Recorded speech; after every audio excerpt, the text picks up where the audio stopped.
The respiratory system moves air through the nose, pharynx, larynx, trachea, and bronchus to the alveoli where the gas exchange between oxygen and carbon dioxide occurs.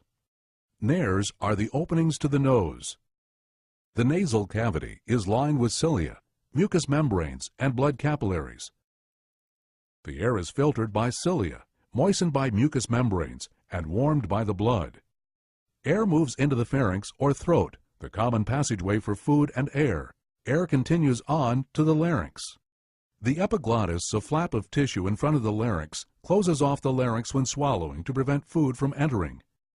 The larynx or voice box contains the vocal folds.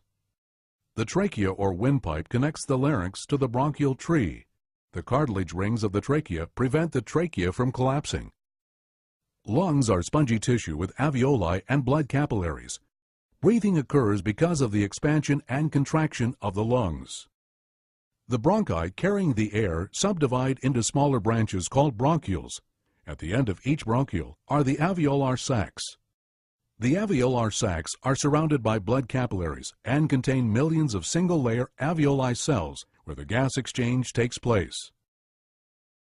Oxygenated air goes from the nose to the pharynx, larynx, trachea, bronchus, and alveoli.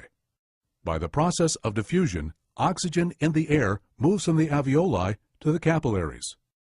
Carbon dioxide moves from the capillaries to the alveoli and is exhaled. This process is called respiration.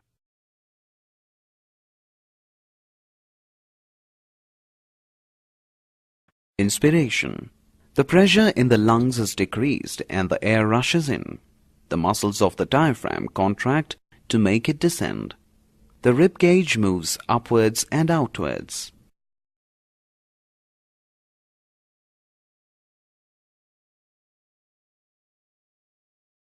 Expiration.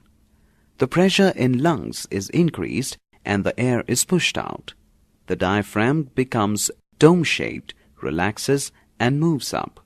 Simultaneously, the rib cage moves down and in.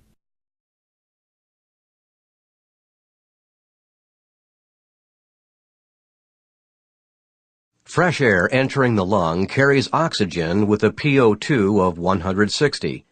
The presence of moisture in the lung results in reduction of the PO2 to 104. Fresh air entering the lung carries carbon dioxide with a pCO2 of 0.3. The carbon dioxide delivered to the lung from the blood raises the pCO2 to 40. At the arterial ends of the pulmonary capillaries, oxygen diffuses from the air in the alveoli into the blood, and carbon dioxide diffuses from the blood into the alveoli because of differences in partial pressures.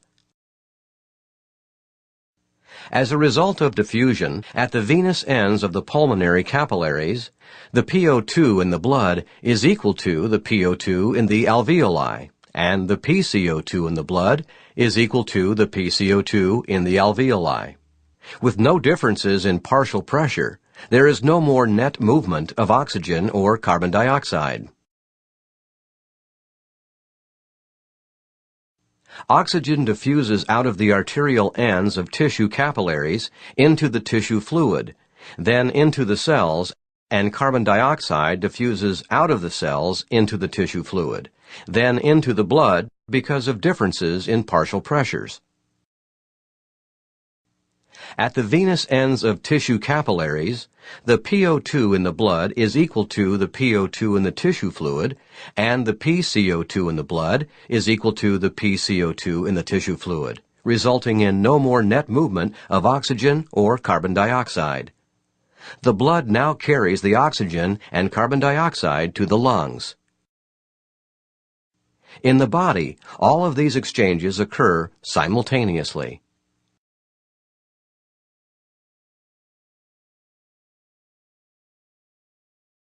All cells need oxygen. It is the essential fuel which is necessary to enable cells to stay alive and to carry out their various activities.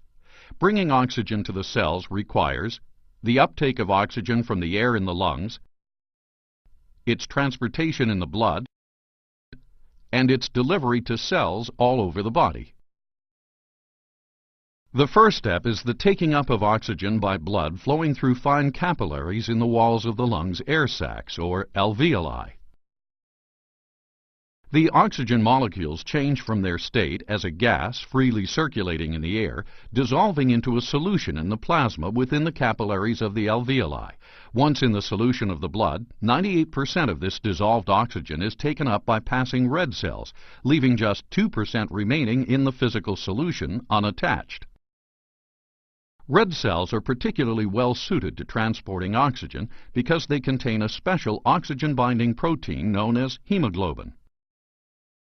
Each molecule of hemoglobin itself contains 4 molecules of heme, an iron-containing pigment, which binds oxygen loosely and reversibly.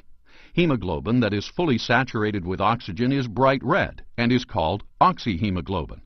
On the other hand, hemoglobin that is not saturated with oxygen is purplish blue in color and is called deoxyhemoglobin. It is heme which makes it possible for the red cells to pick up oxygen dissolved in the blood, transport it combined with hemoglobin, and release it back into the blood as oxygen in solution, ready for delivery to the various cells of the body.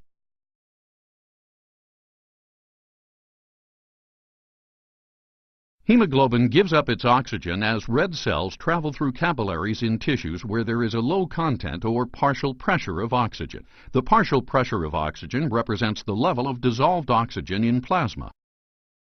As oxygen is released and again is carried in solution, the partial pressure of oxygen in the capillaries becomes greater than the partial pressure of oxygen in the surrounding tissues.